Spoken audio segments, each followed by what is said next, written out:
بسم اللہ الرحمن الرحیم۔ صرف 5 منٹ کا مدرسہ قرآن و حدیث کی روشنی، 265واں دن، 25 رمضان المبارک۔ نمبر 1، اسلامی تاریخ۔ غزوہ بدر میں مسلمانوں کی فتح۔ قریش مکہ مدینہ پر حملہ کرنے اور ابو سفیان کے قافلہ کی حفاظت کے لیے 1000 پر مشتمل لشکر اور جنگی سامان سے لیس ہو کر میدان بدر میں پانی کے چشمے کے پاس پڑاؤ ڈالا۔ دوسری طرف حضور صلی اللہ علیہ وسلم 17 رمضان مبارک سن 2 ہجری میں صحابہ کرام کو لے کر میدان بدر پہنچ گئے۔ مسلمانوں کی تعداد 313 یا کچھ زائد تھی۔ ان کے پاس صرف 17 اونٹ، 2 گھوڑے اور 8 تلواریں تھیں، مگر مسلمان اپنی تعداد کی کمی اور بے سر و سامانی کے باوجود شہادت کے شوق میں بہادری کے جوہر دکھانے کے لیے بےتاب تھے۔ حضور صلی اللہ علیہ وسلم صحابہ کی صفیں درست فرما کر خیمہ میں تشریف لے گئے اور سجدہ کی حالت میں دعا فرمائی، اے اللہ، اگر آج تو نے اس مٹھی بھر جماعت کو ہلاک کر دیا تو روئے زمین پر تیری عبادت کرنے والا کوئی نہیں رہے گا۔ اللہ تعالی نے آپ صلی اللہ علیہ وسلم کی اس دعا کی برکت اور صحابہ کی جانثاری کی بدولت مسلمانوں کو شاندار کامیابی عطا فرمائی۔ کفار مکہ کے عتبہ، شیبہ، ابو جہل، امیہ بن خلف جیسے بڑے بڑے 70 کافر مارے گئے اور 70 قید کر لیے گئے، جبکہ مسلمانوں میں بھی 14 صحابہ کرام رضوان اللہ علیہ مجمعین شہید ہوئے۔ نمبر 2، اللہ کی قدرت۔ ایک عجیب پرندہ بئی نامی ایک چھوٹا سا پرندہ ہے جو اونچے اونچے درختوں پر اپنا گھونسلہ بناتا ہے۔ اس کا گھونسلہ سراحی کی طرح ہر طرف سے بند ہوتا ہے، صرف ایک طرف سے جانے کا راستہ ہوتا ہے۔ اس میں بارش کا ایک قطرہ پانی بھی نہیں جا سکتا۔ اس گھونسلے میں اپنی ساری ضرورتیں پوری کرنے کا الگ الگ انتظام کرتا ہے، یہاں تک کہ روشنی کا انتظام اس طرح کرتا ہے کہ ہر دن ایک جگنو پکڑ کر لاتا ہے، اس کو گھونسلے میں پھنسا دیتا ہے اور وہ جگنو رات بھر روشنی دیتا رہتا ہے۔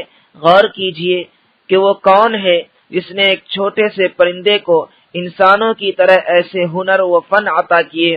یہ سب اللہ کی قدرت کا نمونہ ہے۔ نمبر 3، ایک فرض کے بارے میں، حج کی فرضیت۔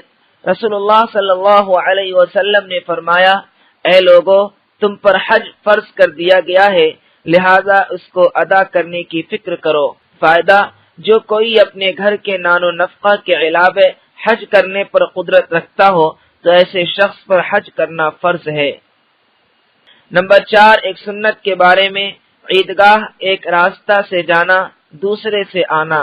رسول اللہ صلی اللہ علیہ وسلم عیدگاہ ایک راستے سے تشریف لے جاتے اور دوسرے راستے سے تشریف لاتے۔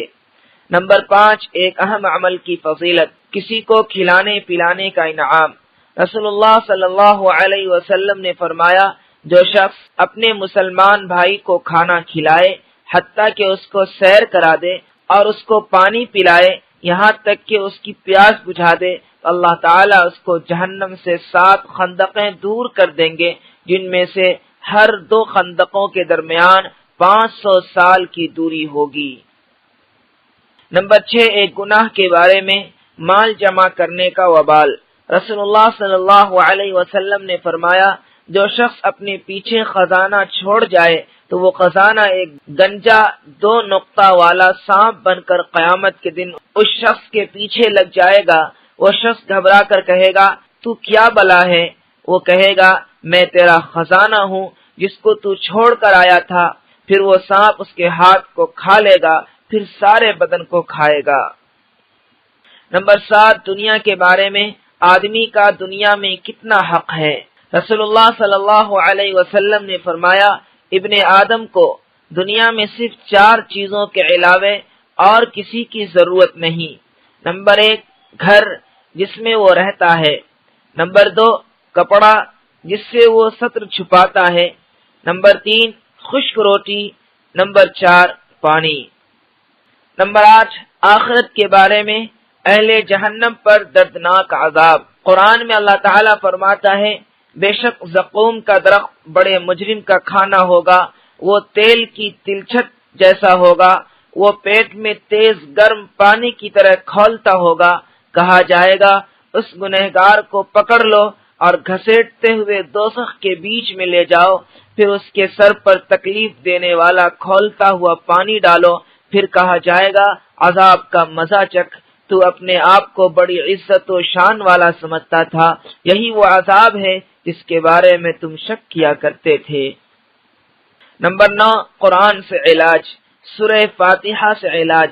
رسول اللہ صلی اللہ علیہ وسلم نے فرمایا سورہ فاتحہ ہر مرض کی دوا ہے۔ فائدہ، علامہ ابن قیم رحمۃ اللہ علیہ فرماتے ہیں اگر جسم میں کہیں درد ہو تو درد کی جگہ ہاتھ رکھ کر 7 مرتبہ سورہ فاتحہ پڑھے، انشاءاللہ آرام ملے گا۔ نمبر 10، قرآن کی نصیحت۔